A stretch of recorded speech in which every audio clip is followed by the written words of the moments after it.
साथियों नमस्कार। मैं आर के अमोल 24 चैनल पर आपका हार्दिक स्वागत है।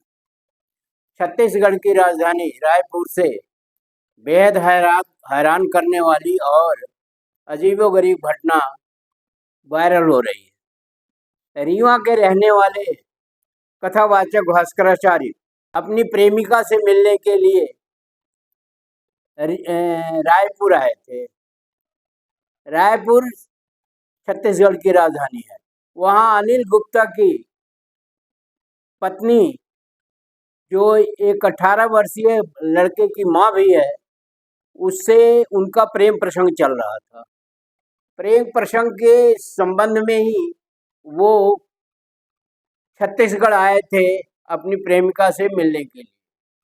वहाँ वह कार में उससे शारीरिक संबंध बना रहे थे, जिसके दौरान ही लोगों ने उन्हें पकड़ लिया और पकड़ करके उनकी काफ़ी पिटाई कर दी। अनिल गुप्ता रायपुर के रहने वाले हैं और उनकी पत्नी का काफ़ी समय से भास्कराचार्य से प्रेम प्रसंग चल रहा था।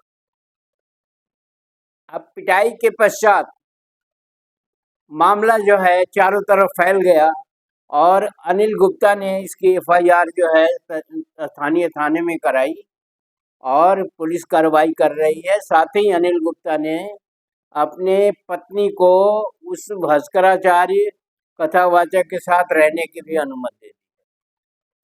पूरी पारिवारिक जो है उनका स्तर छिन्न भिन्न हो गया और अनिल गुप्ता ने, क्योंकि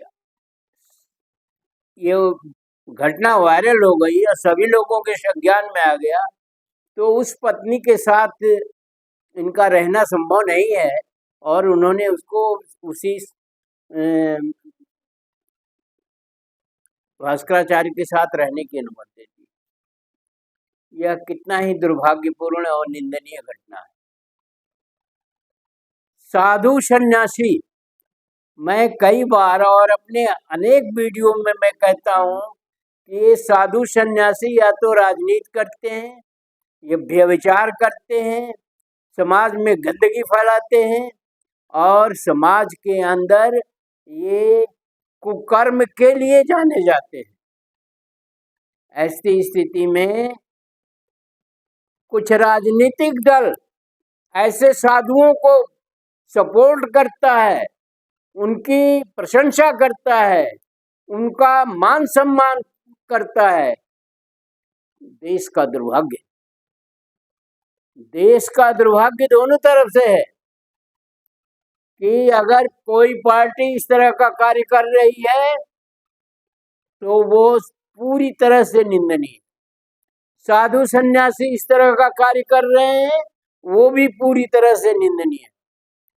सरकार ऐसे मामलों में तत्पर नहीं है, सरकार ऐसे मामलों में कार्रवाई नहीं कर रही है। अनेक इस तरह के नेताओं की करतूत भी पकड़ी गई है जो एक पार्टी से संबंध रखते हैं, वो चाहे गोडा का मामला हो, चाहे मध्य प्रदेश का मामला हो, तमाम जगह के मामले हैं जो पार्टी जो है, पार्टी के कार्यकर्ता, पार्टी के पदाधिकारी इस तरह की कार्रवाई करते हैं और साधु सन्यासी भी करते हैं। और साधु सन्यासियों का और उस पार्टी का एक नेक्सस है। वो नेक्सस है जो पार्टी जो है उसको प्रमोट करती है, उन साधु सन्यासियों को और ऐसे लोगों को, और कोई कार्रवाई नहीं होती है। मामला आया और गया।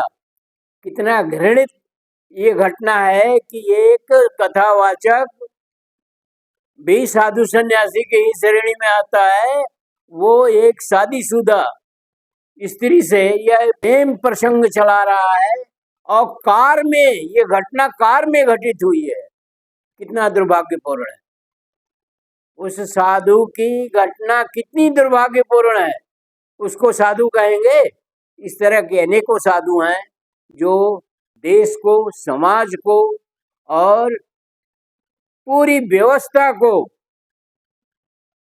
चैलेंज कर रहे हैं और इस तरह का चैलेंज कर रहे हैं कि देश की गरिमा के साथ साथ समाज की गरिमा धूमिल हो रही है, धर्म कलंकित हो रहा है, सरकारें कलंकित हो रही हैं, लेकिन सरकारों को कोई फर्क नहीं पड़ता। क्यों नहीं फर्क पड़ता? क्योंकि सरकारें बेमतलब हो गई हैं, सरकारें सरकार नहीं रह गई हैं, सरकारें जो है षड्यंत्रकारी हो गई हैं, सरकारें जो हैं व्यभिचारी प्रवृत्ति को बढ़ावा दे रही हैं। यह बहुत ही निंदनीय है, दुर्भाग्यपूर्ण है और इस तरह की घटनाएं आम हो गई।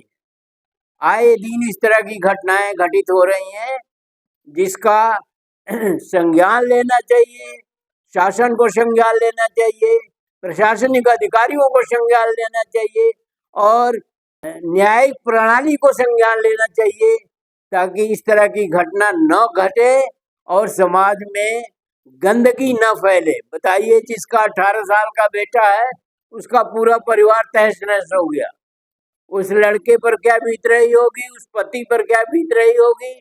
और ये साधु सन्यासी है, ये चाल चरित्र और चेहरा। तो इस तरह की घटनाएं पहले भी हुआ करती थी, 6ठी शताब्दी में हुआ करती थी, वो अभी तक चालू है, वो लागू है। और ये धर्म के नाम पर ढोंग पाखंड आडंबर हो रहा है, ये धर्म के नाम पर जुल्म हो रहा है, ये धर्म के नाम पर धर्म का पर्दाफाश हो रहा है। धर्म धर्म नहीं रह गया है और ये आज से नहीं है स्थिति, ये काफी पहले से स्थिति है। और ऐसी स्थिति के लिए शासन जिम्मेदार है, प्रशासनिक अधिकारी जिम्मेदार है। ऐसे लोगों को फांसी पर चढ़ा देना चाहिए जो समाज में इस तरह की गंदगी फैलाते हैं। वीडियो को ध्यान से पढ़िए और निंदा भेजिए, सरकार को भेजिए कि ये निंदनीय कार्य सरकार के इशारे पर हो रहा है क्या? सरकार का कोई दबदबा नहीं है, सरकार का कोई शासन इतना ढीला ढाला है, इतना बेमतलब है, जिसका कोई हद्दो हिसाब नहीं है। और ऐसी सरकार न हो तो ज्यादा अच्छा। वीडियो को ध्यान से पढ़िए, समझिए और लोगों को समझाइए। और इस तरह के वीडियो, इस तरह के घटनाओं का की कड़ी निंदा करिए, कड़ा अपना एतराज जाहिर करिए, अन्यथा समाज डूब जाएगा, समाज किसी तरह का नहीं रह पाएगा और समाज का अनुशासन भंग हो जाएगा। हमें भी कमेंट बॉक्स में बताइए आपके मंतव्य क्या हैं। और अगर चैनल को सब्सक्राइब न किया हो तो सब्सक्राइब कर लीजिए, वीडियो को शेयर और लाइक करना ना भूलें। धन्यवाद। जय भारत, जय संविधान।